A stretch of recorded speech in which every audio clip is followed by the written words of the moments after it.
আল্লাহ পাক বলেন, হে নবী, আপনি কি ধারণা করেন যারা আমি আল্লাহর রাস্তায় জীবন দেয় এরা মরে গেছে? না, এ ধারণাও করবেন না। মুখে তো বলবেন না, ওয়ালা তাকুলু লিমান ইউকতালু ফি সাবিলিল্লাহি আমওয়াত। মুখে বলাও জায়েজ নেই যে যারা জীবন দিয়েছে আল্লাহর জন্য এরা মরে গেছে, এটা বলাও জায়েজ নেই, ধারণা করাও জায়েজ নেই। কথা বোঝেন? মুখে বলতে পারবেন না, ধারণাও করতে পারবেন না। আলেম যারা আছেন তাদেরকে বলছি, আপনি কোনদিন ভেবেছেন এভাবে যে মুখে বলাও জায়েজ নেই? সূরা বাকারার 153-54 নাম্বার আয়াতে আছে, ওয়ালা তাকুলু লিমান ইউকতালু ফি সাবিলিল্লাহি আমওয়াত বাল আহইয়াউ ওয়ালাকিন লা তাশউরুন। কখনো এই কথা বলবা না যারা শহীদ হয়েছে এরা মরে গেছে, না, এ কথা বলা জায়েজ নেই। বৈষম্য বিরোধী ছাত্র আন্দোলনে যারা জীবন দিয়েছে এরা কিন্তু জালেমের বিরুদ্ধে জীবন দিয়েছে। কেউ যদি দেওয়াল চাপা পড়ে মরে, নবীজি জানিয়েছেন এ শহীদ হয়, আপনি বলতে পারবেন না এ শহীদ হয় না? বলতে পারবেন না। আপনাকে বলা লাগবে যে শাহাদাতের মরণ সে পেয়েছে যদি তার ঈমান থাকে। কারণ দেওয়াল চাপা পড়ে মরলে, পানিতে ডুবে মরলে, অ্যাক্সিডেন্ট করে মরলে, সাপে কেটে মরলে এরা শহীদ হয়, নবীজি জানিয়েছেন। এই কথা বলছেন না কেন? জালেমের সামনে যারা নিজের জীবনটা দিয়ে দিল, আপনাকে ভাবতে পারেন অত সহজ? আবু সাঈদ আপনার মতো মানুষ, মুগ্ধ আপনার মতোই মানুষ, তার জীবনের উপরে মায়া নেই?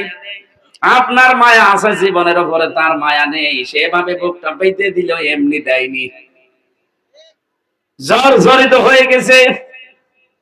15.5 বছরের জীবনটা একেবারে জাহান্নাম বানিয়ে ফেলেছে।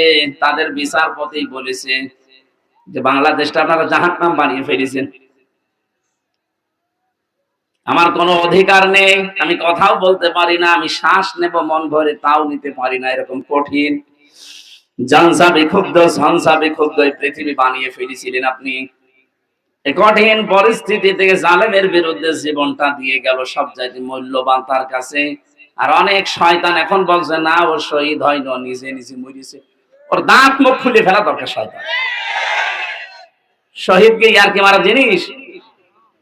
মুখে বলা জায়েজ নেই যে শাহাদাত যারা বরণ করে মরে গেছে, না, বলতে পারবেন না আপনি।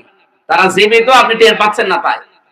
আর দ্বিতীয় আয়াত হচ্ছে আপনি ধারণাও করবেন না। মানুষের মুখে বলার পরে যেহেতু অন্তরে একটা ধারণা আসতে পারে, এজন্য ধারণা করাও নিষেধ। আমি আয়াতগুলো বানাচ্ছি, কোন তাফসীরে নিয়ে এসে পড়বেন, পড়েন।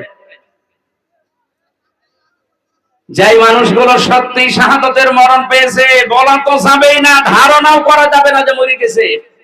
বালা হায়াউন ইনদা রাব্বিহিম ইরযাকুন, তারা জীবিত এবং খাবার খায়। সুবহানাল্লাহ বলতে পারেন না?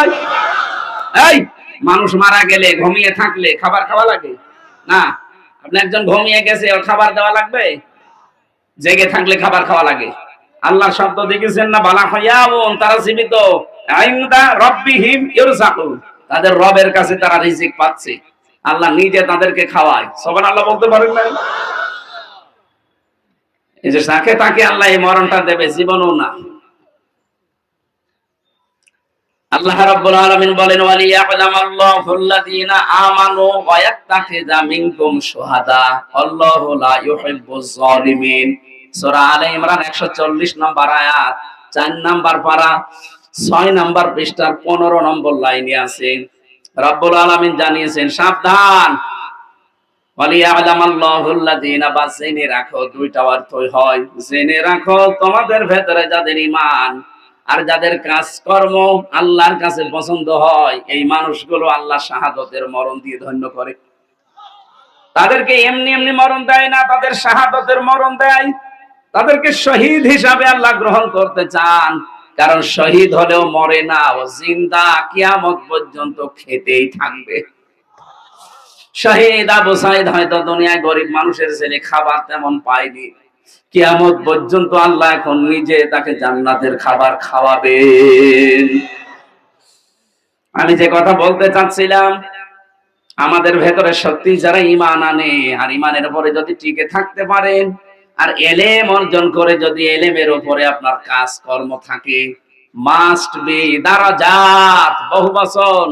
দিন যত যাবে আপনার মর্যাদা একটার পর একটা আল্লাহ বাড়াতেই থাকবে। আপনি দেখেন এই বাংলাদেশে অনেক আলেম আছে, তাদের দিনের উপরে জ্ঞানের উপরে আমল নেই, এই জন্য তাদের মর্যাদাও মানুষ দেয় না।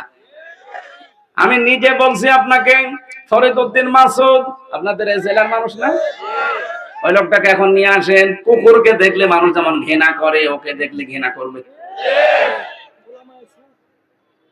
কেন বলছি? এ মানুষটা সারা জীবন বাতিলের সাথে 5 আটা গোলামি করে টিকেছিল। আপনার এলেম অনুযায়ী, জ্ঞান অনুযায়ী আমল হলে আপনি বাতিলের সাথে আতাত করেন কোন কারণে?